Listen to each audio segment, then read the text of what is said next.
আবদার মণ্ডল ঝিনাইদহ সদর উপজেলার চণ্ডীপুর গ্রামের সাধারণ একজন কৃষক। শুনে শুনেই কৃষক আবদার মণ্ডলের মুখস্থ 250টি গান। তিনি মাঠে কাজের ফাঁকে ফাঁকে ও গ্রামের পরিবেশে ও মাঠে গান পরিবেশন করেন।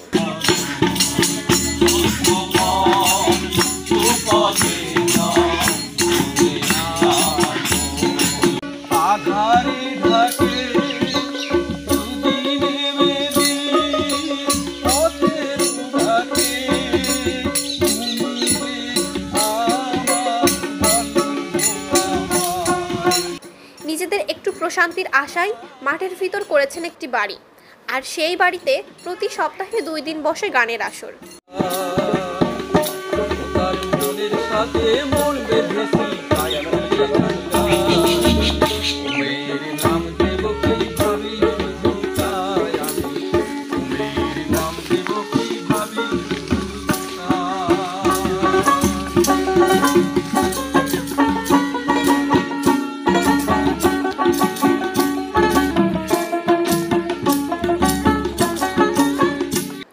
একটি গান 1 থেকে 2 বার শুনে তিনি তার মনের ভিতর সব সময় ধরে রাখতে পারেন।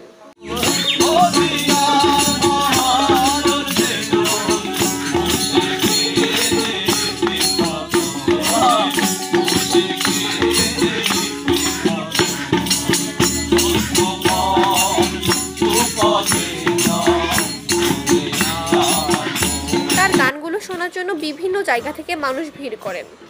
আবদার মণ্ডল এখন স্বপ্ন দেখেন টিভি বেতার গান গাওয়ায়। তিনি নিজে গান পরিবেশন করেন নিয়মিত এবং অন্যদেরকেও শেখান।